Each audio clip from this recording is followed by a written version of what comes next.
অবশেষে ক্রিকেটের কিংবদন্তি, ক্রিকেট সমর্থকদের প্রিয় থেকে বড্ড প্রিয় হয়ে ওঠা এবি ডিভিলিয়ার্সের হাতে উঠল সোনালী ট্রফিটা। অবশেষে ফ্র্যাঞ্চাইজি লিগ, আন্তর্জাতিক ক্রিকেট সবকিছু থেকে বিদায় নেওয়া ডিভিলিয়ার্স ছুঁতে পারলেন ক্যারিয়ারের প্রথম কোনো ফাইনাল জয়ী বড় মঞ্চে শিরোপা। অবশেষে গাইতে পারলেন গান, ট্রফি উঁচিয়ে নাচতে পারলেন, ভক্তদের ভাসাতে পারলেন আনন্দে।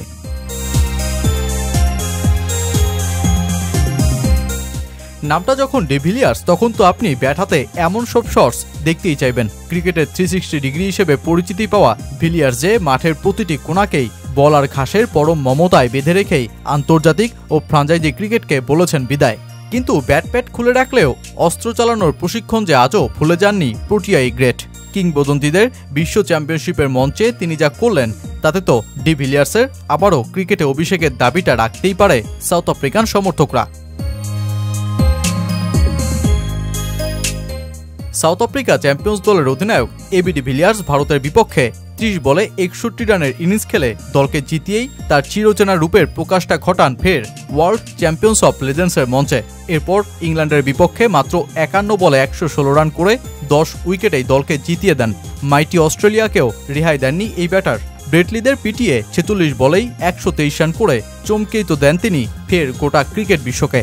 আর এরপর ভারতের পাকিস্তানের বিপক্ষে না খেলায় ফাইনালে উঠে বসা পাকিস্তান চ্যাম্পিয়ন্সের বিপক্ষে 41 বছর বয়সী ডিভিলিয়ার্সের সেই চমকটা হয় রচিত।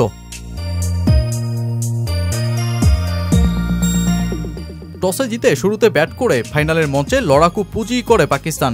শারজিল খানের 76 রানের ইনিংসে ভর করে দলটা লক্ষ্য দেয় 196 রানে। কিন্তু অপর প্রান্তে যে বোলারদের ত্রাস ডিভিলিয়ার্স। গোটা ক্যারিয়ারে বহুবার শিরোপার কাছে গিয়েও শিরোপা মিস করে বসা মিস্টার 360 ডিগ্রি এবার আর পিছপা হলেন না। পাকিস্তান চ্যাম্পিয়ন্সকে রীতিমতো ধসিয়ে দিয়ে 60 বলে 120 রানের ইনিংস খেলে জেপি ডুমিনিকে সাথে নিয়ে সোজা ফাইনালটাই জিতে বসলেন প্রথমবারের মতন কোনো বিগ মঞ্চের, তাও 9 উইকেট ও 19 বল হাতে রেখেই।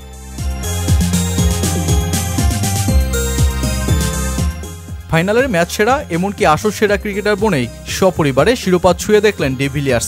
বিশ্ব টেস্ট চ্যাম্পিয়নশিপ জিতে শিরোপা জয়ের রাস্তা খুঁজে পাওয়া দলটার এখন যেন সবেতেই সফলতা। অবশ্য একাদশে ডিভিলিয়ার্স, হাশিম আমলাদের মতন গ্রেড থাকলে তো অনেক কিছুই সম্ভব। টুর্নামেন্টের 6 ম্যাচে 429 রান নিয়ে এই তারকা তো ফের প্রমাণ করলেন ক্রিকেটে কেন তিনি আজও আতঙ্কেরই এক নাম। যেখানে টুর্নামেন্টের দ্বিতীয় সর্বোচ্চ রান সংগ্রাহক জেজে স্মার্টসের রান সংখ্যা 186। তাই তো ইমরান তাহির বলতে পারেন তার দেখার সেরা খেলোয়াড় হচ্ছেন এবিডি, যার জন্য তারা জিততে চান ম্যাচে।